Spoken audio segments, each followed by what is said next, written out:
কিন্তু সবচেয়ে দুঃখজনক বিষয় হলো আমাদের ভাইয়েরা আমাদেরকে জিজ্ঞাসা করে থাকেন, আমাদের বিরুদ্ধে আপত্তি উপস্থাপন করে থাকেন, জনসম্মুখে তারা বক্তব্য দিয়ে থাকেন, আমরা তো মহৎ কাজ করছি, এটা অন্যায় হবে কেন? আমি তো আল কোরআন খতম করতেছি, আল কোরআন পড়া তো ভালো, আল কোরআন শোনাও ভালো, তাহলে এটা খারাপ হবে কেন? আমরা তো কোনো অন্যায় কাজ করছি না। আমরা তো সহিহ বুখারী খতম করছি, সহিহ বুখারী তো রাসূলেরই ভাষা, তাহলে এটা অন্যায় হবে কেন? আমরা বিভিন্নভাবে ভালো কাজ তো করতেছি, তাহলে এটা ইসলাম বিরোধী হবে কেন বা বেদাত কেউ বলবে কেন?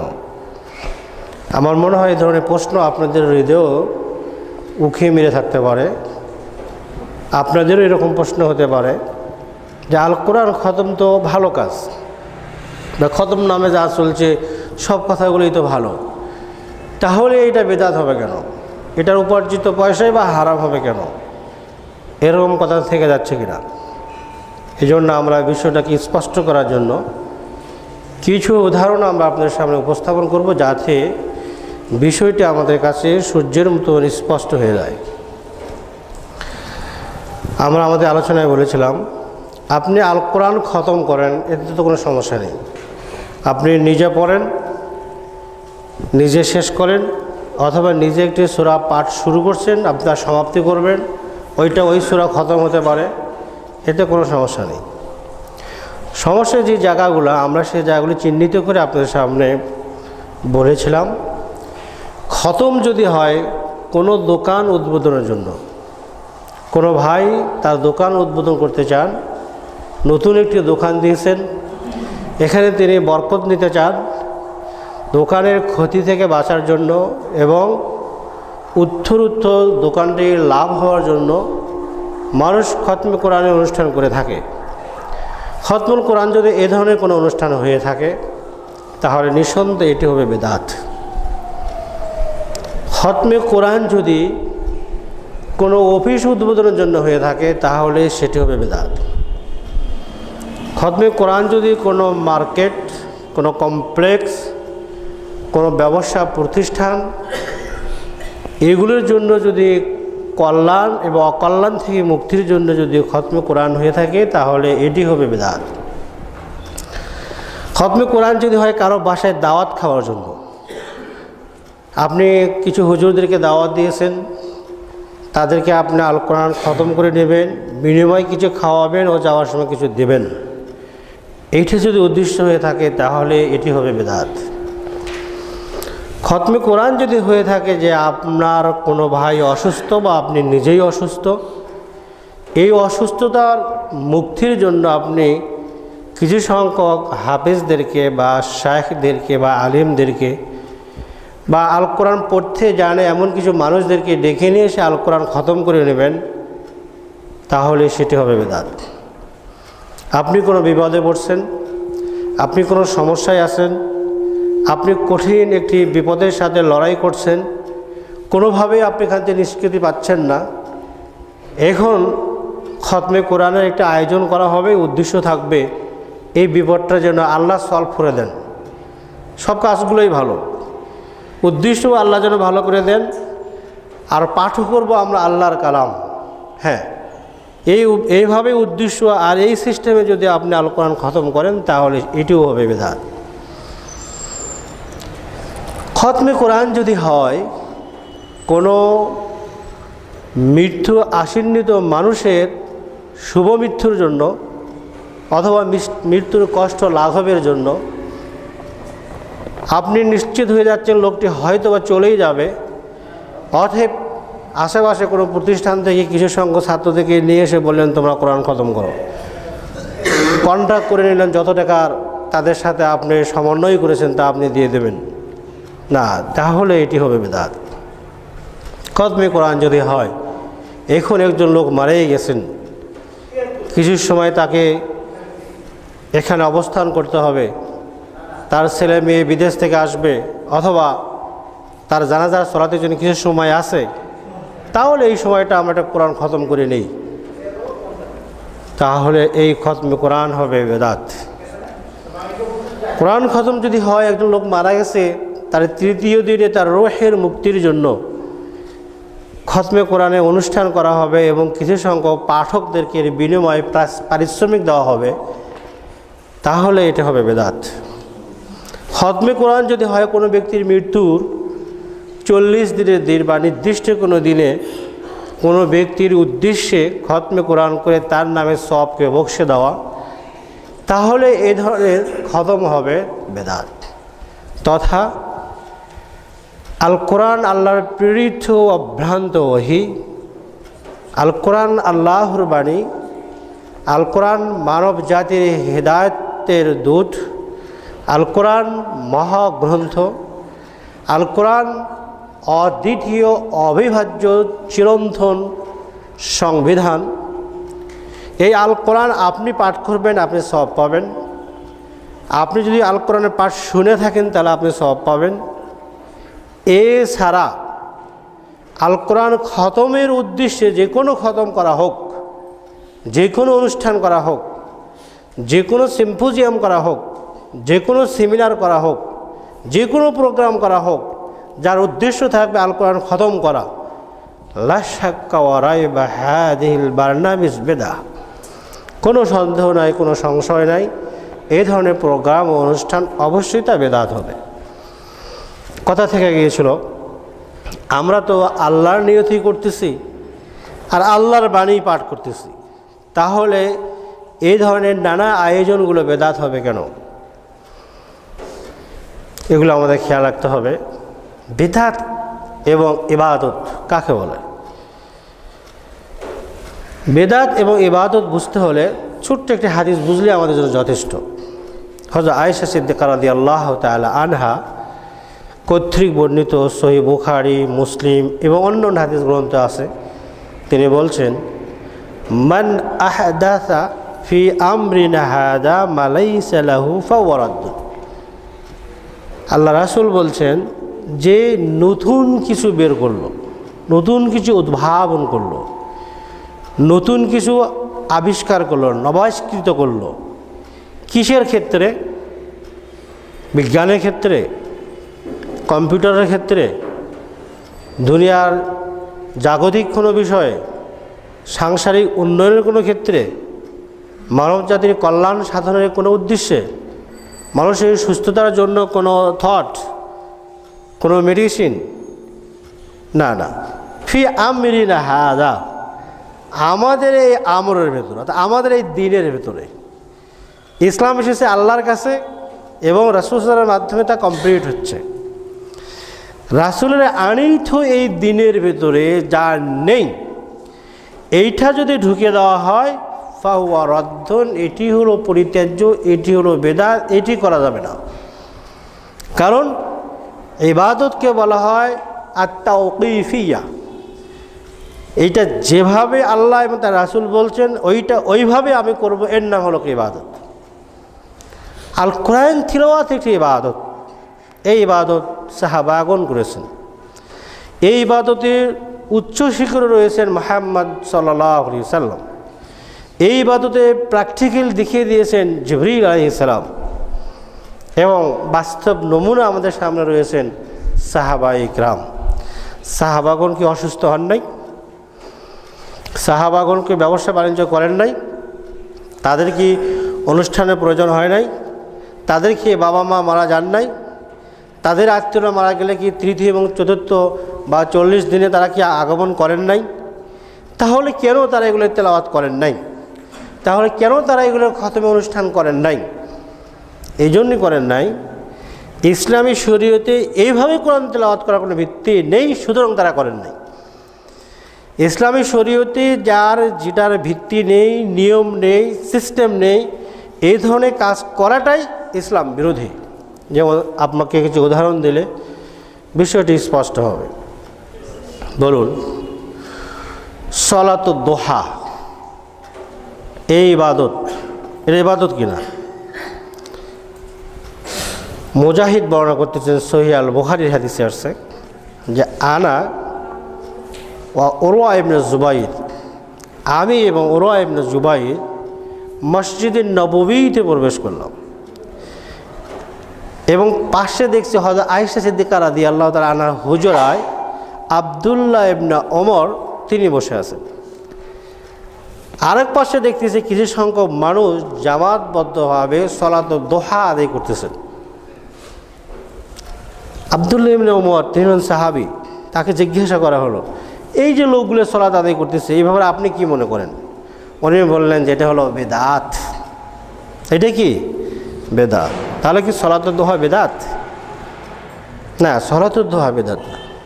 সলাতুদ দুহা রাসূল পড়ার ভিত্তি দিয়েছেন, সাহাবীগণ এটা করেছেন, কিন্তু সেই সলাতুদ দুহায় সাহাবাগণ একটি নির্দিষ্ট সময় নির্ধারণ করেছিলেন না এবং সেজন্য মানুষকে আহ্বান করা হতো না এবং সেখানে জামাত করে এভাবে সলাত আদায় করা হতো না।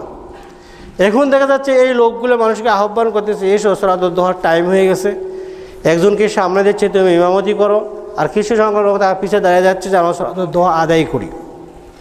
এরকম সিস্টেম যেহেতু রাসূলের সময় ছিল না, এখন এরা এভাবে করছেন। এই জন্য শীর্ষস্থানীয় একজন সাহাবী আব্দুল্লাহ ইবনে ওমর তিনি বললেন যে এটা বেদাত। সুবহানাল্লাহ। কারণ সলাতুদ দুহা কিন্তু বেদাত না। এখন সলাতুদ দুহা এটা বেদাত হলো এরকম সিস্টেমে করার কারণে। তাই দেখুন, ভালো কাজও বেদাত হয়ে যায়। আপনারা কি মনে করেন কুরবানি করাটা ভালো কাজ না? কুরবানি কি ভালো কাজ কিনা? এই তো কিছুদিন আগে আমাদের কুরবানি ঈদ চলে গেল, ঠিক না? আবার সামনে আসবে, প্রতি বছরই আসে। এটা কি ভালো কাজ না খারাপ কাজ? মানুষের আকল থেকে অনেক সময় কি আসে, ভুল সিদ্ধান্ত চলে আসে। এই যে রসম রেওয়াজগুলো আজকে চলছে, খতমগুলো চলছে, এগুলার কারণগুলোর ভেতরে উল্লেখযোগ্য কিছু কারণ হলো যে মানুষ আবেগে এগুলো সৃষ্টি করছে। কোরআন আসলে একটু দোকান উদ্বোধন করে একটু কোরআন খতম করি, অসুস্থ হয়েছে আসলে একটু কোরআন খতম করে নিই, ভালো উদ্যোগ। কিন্তু তারা রিসার্চ করে দেখছে না এটা ভুলটা কোথায়। আর কিছুটা ভুল করা হয়েছে এলমের অভাবে, আর কিছুটা প্রচলন ঘটানো হয়েছে বেদাতি শিরকের সাথে জড়িত ফিরকাবন্দীদের মাধ্যমে। অনেক সময় আবেগের তাড়নায় মানুষ ভুল করে। যেমন দেখুন, কুরবানি নিঃসন্দেহে একটি ইবাদত, আপনারা কেউ অস্বীকার করতে পারবেন না। স্বয়ং মুহাম্মদ রাসূলুল্লাহ সাল্লাল্লাহু আলাইহি ওয়াসাল্লাম তিনি সলাতুল আযহার ইমামতি করতেছেন। সলাতুল আযহা সমাপ্তির পরে উনি দেখলেন যে রক্ত প্রবাহিত হয়ে গেছে। কি ব্যাপার?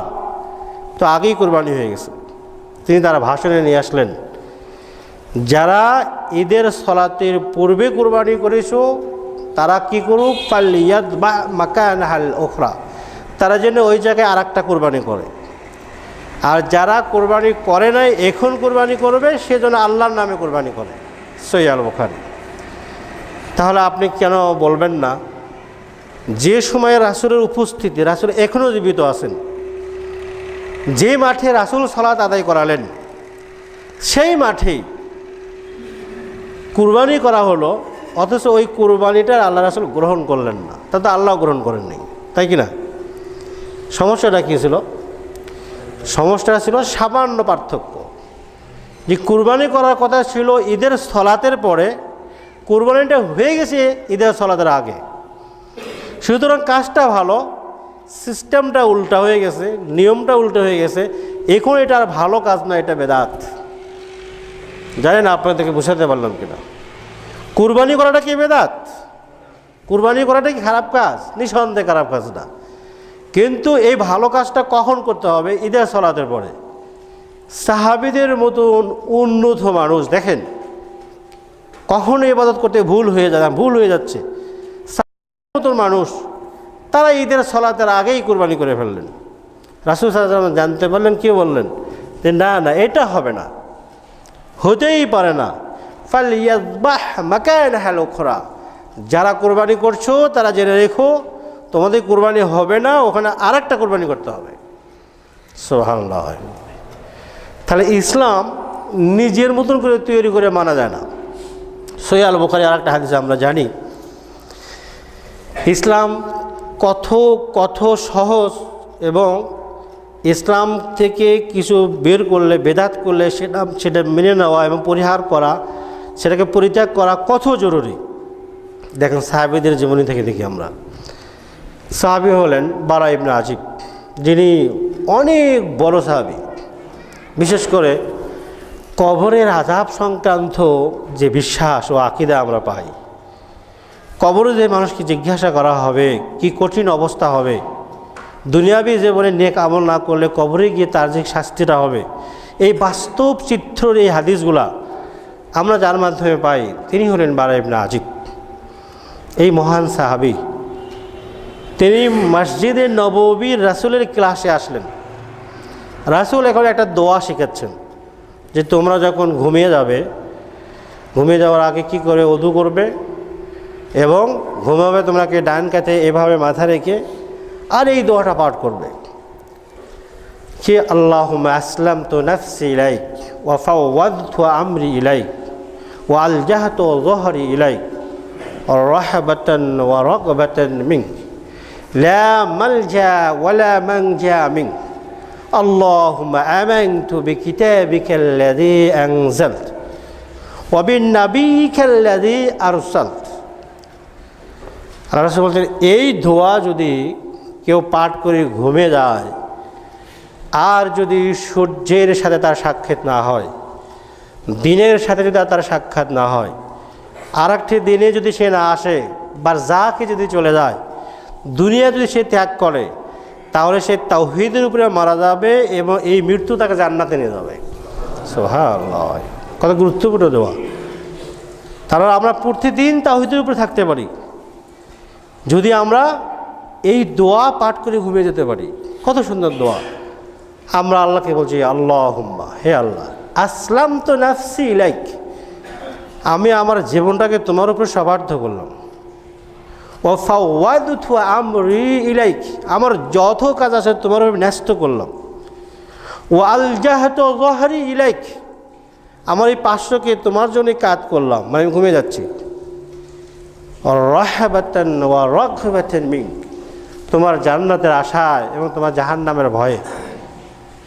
কারণ লা মালজা ওয়া লা মানজা, কোনো প্রকার আশ্রয় এবং কোনো প্রকার নাজাতের সুযোগ নাই তুমি ছাড়া। সুবহানাল্লাহ। হে আল্লাহ, আমি তোমাকে ওয়াদা দিয়ে দিচ্ছি যেন আমি এখনই আবার ঈমান আনতেছি। আল্লাহুম্মা আমানতু বিকিতাবিকাল্লাযী আনজালতা, আল্লাহ তুমি যে কিতাব অবতীর্ণ করছো সেই কিতাবের প্রতি আমি ঈমান নিয়ে আসলাম। আমি কি ঈমান আনি নাই? মনে হচ্ছে যেন আমি ঘুমিয়ে যাচ্ছি, আর যদি আর সকালে উঠতে না পারি, আল্লাহ আমি নতুন করে ইসলাম গ্রহণ করে ঘুমিয়ে যাচ্ছি। সুবহানাল্লাহ, আমার যদি আগে ইসলাম গ্রহণে কোনো সমস্যা থেকে থাকে তুমি মাফ করে দিও। আল্লাহুম্মা, হে আল্লাহ, আমানতু বিকিতাবিকাল্লাযী আনজালতা, তুমি যে কিতাব অবতীর্ণ করছো ওই কিতাবের প্রতি আমি ঈমান আনলাম। ওয়া বিনাবিয়িকাল্লাযী আরসালতা, তুমি যে নবী অবতীর্ণ করছিলে, নবীকে পাঠিয়ে দিয়েছিলে, নবীকে প্রেরণ করেছিলে, সেই নবীর প্রতি আমি ঈমান নিয়ে আসলাম। আমরা কি নবীর প্রতি ঈমান আনি নাই? মানে আবেদনটা কত সুন্দর যে আমি আমার লাইফে যদি কোনো ক্ষতিও করে থাকি, আল্লাহ এই মুহূর্তে তো ঈমান এনে ইসলাম গ্রহণ করে আমি শুয়ে পড়ছি, আর ঘুম যদি আর ভেঙে না যায় তাহলেই তুমি আমাকে ক্ষমা করে দিও। আল্লাহ ক্ষমা করে দেওয়ার স্বীকৃতি দিচ্ছেন। এই দোয়া পাঠ করার পরে যদি সে মারা যায় আর ঘুম থেকে না ওঠে, তাহলে সে জান্নাতে প্রবেশ করবে। সমস্যা হয়ে গেল, বারা ইবনে আজিব মদিনায় সাহাবীদের সাথে এই দোয়া শিখেছিলেন। এরপরে উনি আসলেন দোয়াটা রাসূলকে শোনাবেন। শোনানোর যখন তার টাইম হয়ে গেল, তিনি এই দোয়াটা রাসূলকে শোনাচ্ছেন। একটি জায়গায় গিয়ে সমস্যা করে ফেললেন। সেই জায়গাটি হলো ওয়া বিনাবিয়িকাল্লাযী আরসালতা। উনি বলা শুরু করলেন ওয়া বিরাসূলিকাল্লাযী আরসালতা। মানে কোনো পার্থক্য আছে? সহিহ আল বুখারী। দোয়ায় বলা হচ্ছে যে আল্লাহুম্মা, হে আল্লাহ, আমানতু বিকিতাবিকাল্লাযী আনজালতা, তুমি যে কিতাব অবতীর্ণ করছো তার প্রতি আমি ঈমান আনলাম। ওয়া বিনাবিয়িকা, আর তোমার সেই নবীর প্রতি, আল্লাযী, যাকে, আরসালতা, তুমি পাঠিয়ে দিয়েছিলে। এখন এই সাহাবী তিনি নাবিয়িকা বাদ দিয়ে বললেন ওয়া রসুলিকাল্লাযী আরসালতা, নাবিকা বাদ দিয়ে বললেন ওয়া রসুলিকা, তোমার রসুল, আল্লাযী আরসালতা, যাকে তুমি পাঠিয়ে দিয়েছো। বাস্তবে কোনো ভুল আছে? রাসূল তো নবীও, রাসূল তো কি রাসূলও। মুহাম্মদ সাল্লাল্লাহু আলাইহি সাল্লাম কি তিনি নবীও, মুহাম্মদ সাল্লাল্লাহু আলাইহি সাল্লাম রাসূলও। কোনো আকীদার কোনো ভুল আছে? কোনো সমস্যা আছে? কিন্তু সমস্যা তো অবশ্যই আছে। রাসূল সাল্লাল্লাহু আলাইহি সাল্লাম তার দোয়াটা অ্যাকসেপ্ট করতেছে না, আমি তোমাকে এভাবে তো পড়াই নাই, তুমি কি বলছো? বারা ইবনে আযিব, আমি তো তোমাকে এই সে পড়াই নাই। বারা ইবনে আযিব অবাক, তুমি বলো বিনাবিয়িকাল্লাযী আরসালতা। সুবহানাল্লাহ, রাসূল তাকে বলে দিচ্ছেন তুমি বলো। এই দোয়াই ছিল বিনাবিয়িকাল্লাযী আরসালতা। তুমি কেন নাবিকা বাদ দিয়ে ওয়াবি রসুলিকাল্লাযী আরসালতা বলো? এইটা বলার তোমার কোনো অধিকার নেই। তাহলে ইসলামের শরীয়ত বানানোর অধিকার আপনার আছে? একটি দোয়া, তার মানে এই দোয়ার আল্লাহ রাব্বুল আলামিন জিবরিল আলাইহিস সালামকে শিক্ষা দিয়েছেন। জিবরিল আলাইহিস সালামের শেখানো ওই দোয়ার ভিতরে নাবিকাল্লাযী ছিল, এটা রাসূল মুখস্থ করছেন। রাসূল এখন সাহাবায়ে কিরাম থেকে মুখস্থ করাইছেন। এখন সাহাবা কিরামের মুখস্থের ভিতরে বারা ইবনে আযিব, তিনি যে কারণেই হোক না কেন, তিনি নাবিকার জায়গাতে ওয়াবি রাসূলিকাল্লাযী আরসালতা বলায় রাসূল তা গ্রহণ করলেন না, বলেন না তুমি এই জায়গায় শব্দ ছিল বিনাবিকা, তোমাকে বিনাবিকাই বলতে হবে। তাহলে ইসলামী শরীয়তে যে দোয়া, যে ইবাদত যেভাবে আছে, এটাকে চেঞ্জ করার কারো কোনো সুযোগ আছে? কারো কোনো সুযোগ নেই। আপনি বলে দিচ্ছেন যে কেউ যখন মারা যাচ্ছে কোরআন তেলাওয়াত করো, কেউ যখন মারা যাচ্ছে কোরআন তেলাওয়াত করতে হবে, তাহলে আপনি দলিল দিতে হবে না? অথচ সহিহ হাদিস বলছে কেউ যখন মারা যায়, হে পৃথিবীবাসী, তুমি যদি মনে করো তোমার এই আত্মীয়টি চলে যাচ্ছে, আর ধরে রাখা যাবে না। চিকিৎসা ফেল, দুনিয়ার কোনো চিকিৎসা বিজ্ঞানে এই লোকটাকে আর ধরে রাখতে পারবে না, তার নিশ্চিত মৃত্যুর মুখে সে ডরে যাচ্ছে। তাহলে এখন তোমার কাজ আছে, তুমি কি করো? লাক্কিনু মাউতাকুম লা ইলাহা ইল্লাল্লাহ। তুমি এখন এই মৃত্যু আসেননি তো লোকটির কানে কাছে গিয়ে বারবার তুমি স্মরণ করে দাও লা ইলাহা ইল্লাল্লাহ, লা ইলাহা ইল্লাল্লাহ, লা ইলাহা ইল্লাল্লাহ, সুবহানাল্লাহ। তাকে তুমি বলো না যে তুমি পড়ো, কারণ তার সেই সেন্স এখন নাই। আপনি তাকে বললেন পড়ো, শুধু না পড়ে আপনি তাকে স্মরণ করে দেন। তার স্মরণে যদি আসে, তার এই কঠিন সময়ের মধ্যেও তার বিবেকটা একটু যদি সচেতন হয়, আর তিনি মনে মনে বলতেই পারেন লা ইলাহা ইল্লাল্লাহ, তাহলে তিনি কামিয়াব হয়ে গেলেন। কীভাবে? বিশ্বনবী মুহাম্মদুর রাসূলুল্লাহ সাল্লাল্লাহু আলাইহি ওয়াসাল্লাম বলছেন, যার শেষ কালেমা হবে লা ইলাহা ইল্লাল্লাহ দাখালাল জান্নাহ, সে ব্যক্তি জান্নাতে প্রবেশ করবে। তাহলে কত গুরুত্বপূর্ণ এই মুহূর্তটা, কত মারাত্মক একটি সময়। যেই লোকটার লাইফ শেষ হয়ে যাচ্ছে, তিনি দুনিয়া থেকে সিটকে বারজাখে চলে যাচ্ছেন, এই সময় আমাকে বারবার তাকে স্মরণ করে দিতে হবে যে লা ইলাহা ইল্লাল্লাহ। আর আপনি একদল হুজুরকে নিয়ে এসে কোরআন খতমের বিশাল আয়োজন লেগেছেন।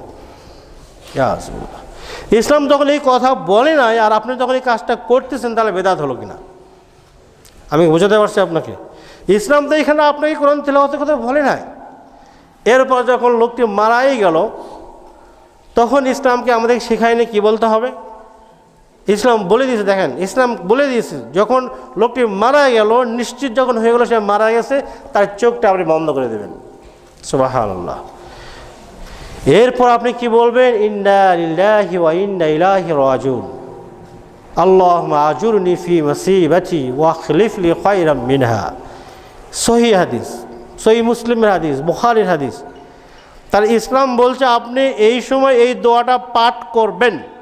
আরও ইসলাম বলছে আপনি যখন নিশ্চিত হয়ে গেলেন এই লোকটি মারা গেছে, এই লোকটি কারো না কারো কোনো আত্মীয় না, তার এই লোকটি মারা গেছে, এই জন্য আপনি বলবেন, আপনি যেটা খতম করবেন সেই খতমটা হলো কি? ইন্না লিল্লাহি ওয়া ইন্না ইলাইহি রাজিউন। এই যদি আপনার আত্মীয় হয়ে থাকে, আপনার বাবা হয়ে থাকে, আপনার আরও কেউ যদি হয়ে থাকে, তাহলে আপনি বলবেন আল্লাহুম্মা আজুরনি ফি মুসিবাতি ওয়া আখলিফ লি খায়রাম মিনহা। এখন যে লোকটি মারা গেল, তার আত্মীয় স্বজন নেই, তাদের জন্য আপনি কিছু বলবেন না। ইসলাম তাও শিক্ষা দিচ্ছে আপনি তাদের জন্য বলবেন, যে লোকটি মারা গেল তার ছেলে আছে, তার মেয়ে আছে, তার স্ত্রী আছে, তার বন্ধু আছে, তার আত্মীয় আছে, সবাইকে নিয়ে কি সে মারা গেছে নাকি? তাদের জন্য ইসলাম হচ্ছে তোমরা তাদের জন্য বলবা ইন্না লিল্লাহি মা আখাযা ওয়া লাহু মা আতা কুল্লা শাইইন ইনদাহু বিআজালি মুসাম্মা ফালতাসবির ওয়াল তাহতাসিব। সুবহানাল্লাহ। ইসলাম যখন ফিক্সড করে দিয়েছে এই জায়গায় আপনি এই দোয়া পাঠ করবেন, এখন আপনি এই জায়গায় এই দোয়া পাঠ না করে খতমে কোরআনের অনুষ্ঠান শুরু করে দিয়েছেন, তাহলে কি হবে? ইসলাম আরও বলে দিয়েছে আপনি যদি এই লোকটিকে দেখতে আসেন তাহলে এখন তার নাম ধরে আপনি খতম করবেন। কি খতম করবেন? আল্লাহু মাগফির লি আব্দুল্লাহ ওয়ারফা দারাজাতাহু ফিল মাহদিয়িন, সহিহ মুসলিমের হাদিস। এখন যে লোকটি মারা গেল এই লোকটির নাম ধরে আপনি বলবেন আল্লাহ এই আব্দুল্লাহর প্রতি তুমি রহম করো, তাকে তুমি ক্ষমা করে দাও, তাকে তুমি মাফ করে দাও, তার গুনাহগুলোকে তুমি পরিষ্কার করে দাও। যেমন করে এক সাদা কাপড় পরিষ্কার করলে তার ময়লা মুক্ত হয়ে যায়, একবার পরিষ্কার সাদা হয়ে যায়। আল্লাহ এই লোকটা দুনিয়ার ঘরের চেয়ে আখিরাতের ঘরকে ভালো করে দাও, দুনিয়ার তার যে সঙ্গী সাথী ছিল তার চেয়ে আখিরাতের সঙ্গী সাথী তুমি ভালো করে দাও। আল্লাহ এই লোকটাকে কবরে আযাব থেকে মুক্তি দাও, আল্লাহ এই লোকটাকে তুমি জান্নাত দিয়ে দাও। কত স্পেশাল দোয়া! আপনি এখানে এই দোয়া পাঠ না করে খতমে কোরআন শুরু করছেন। যেহেতু এই জায়গায় খতমে কোরআনের কথা নাই, এটা বলা কথা আছে, তা আপনি এইটাকে বাদ দিয়ে এইটা করলেন, তাহলে কি বেদাত হলো না? যদি একজন সাহাবী যেখানে রাসূল নিজেই জীবিত আছেন, রাসূল নিজে শিক্ষক, তিনি একটি দোয়ার ভিতরে বে নাবিয়িকাল্লাযী আরসালতার জায়গায় অবে রাসূলিকাল্লাযী আরসালতা, শুধু কি বে নাবিয়িকা অবে রাসূলিকা, এতটুকু পার্থক্য। সহিহ বুখারী। এতটুকু পার্থক্য হওয়ার কারণে রাসূল সাল্লাল্লাহু আলাইহি ওয়াসাল্লাম তা গ্রহণ করলেন না। রাসূল সাল্লাল্লাহু আলাইহি ওয়াসাল্লাম তা গ্রহণ করলেন না। তাহলে আপনি এতগুলো পরিত্যাগ করতেছেন, তাহলে কীভাবে হবে? এরপর আল্লাহ রাসূল বলছেন এখন আপনি কি করবেন? তাকে এভাবে গোসল দেবেন, এভাবে কবরে নিয়ে যাবেন, এভাবে সলাতুল জানাজা আদায় করবেন। সলাতুল জানাজায় আপনি এগুলো বলবেন, কবরে নিয়ে গিয়ে আপনি এটা বলবেন, কবরে রেখে এটা বলবেন, কবর থেকে যখন তাকে রেখে আসা হবে তখন আপনি এটা বলবেন, আবার যখন আপনি কবরে রিটার্ন করবেন তখন এটা বলবেন। বলা নাই? এত কিছু যখন স্পষ্ট বলে দেওয়া আছে, এখন আপনি বলতেছেন যে এখন কোরআন খতম করতে হবে। তাহলে ইসলাম নেই আপনি সেটা ঢুকাই দেন, তাহলে কি সেটা বেদাত হবে না? নিশ্চিত সেটা বেদাত হবে। সুতরাং এই কথাগুলো অনর্থক কথা। আমি তো এগুলি খতম করাই, কাজগুলিতে ভালো আল্লাহর কথা বলা হয়, দোয়া বলা হয়, তাহলে এইগুলি বেদাত হবে কেন?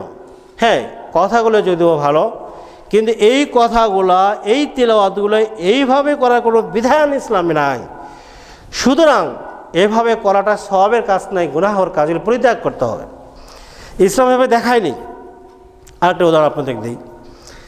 এই যে সলাত আদায় করতে আসছি, এই সলাতটাকে ইবাদত না? আচ্ছা, এই সলাত যদি আমরা রাসূলের তরিকায় আদায় না করি তাহলে কি সলাতটা হবে?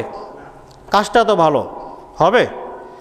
তাহলে সলাত যদি সলাত হিসেবে আল্লাহর কাছে পৌঁছাতে হয় তাহলে সলাতটা আদায় করতে হবে রাসূলের তরিকায়, তখন এটা ভালো একটা ইবাদত হবে। আর আপনি সলাতই আদায় করতেছেন কিন্তু রাসূলের তরিকায় নয়, তাহলে কি এটা সলাত হবে? ভালো কাজ হবে? উদাহরণস্বরূপ হযরত আবু হুরায়রা রাদিয়াল্লাহু তাআলা আনহু তিনি বর্ণনা করতেছেন যে রাসূল সাল্লাল্লাহু আলাইহি ওয়াসাল্লাম তিনি মসজিদে নববীর একটা পাশে বসে আছেন। ওয়াজ্জাআ রাজুলুন, একজন ব্যক্তি আসলেন, মসজিদে প্রবেশ করলেন, তিনি সালাত আদায় করলেন। এরপরে রাসূলের কাছে গেলেন, রাসূল সাল্লাল্লাহু আলাইহি ওয়াসাল্লাম বললেন আসসালামু আলাইকুম ইয়া রাসূলুল্লাহ।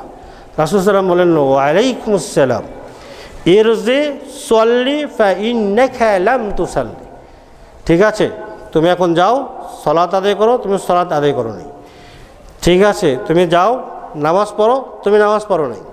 দেখছেন, স্বয়ং রাসূল দেখলেন যে সে নামাজ পড়ছে, উনি আবার নতুন করে নামাজ শুরু করলেন, আবার এসে রাসূলকে সালাম দিলেন। রাসূল একই বাক্য বললেন, ইরজি সল্লি ফা ইন্নাকা লাম তুসাল্লি, তুমি যাও সালাত আদায় করো, নামাজ পড়ো, কারণ তুমি নামাজ পড়ো নাই। ও লোকটি গিয়ে আবার নামাজ পড়া শুরু করলো। এবারও একই প্রশ্ন।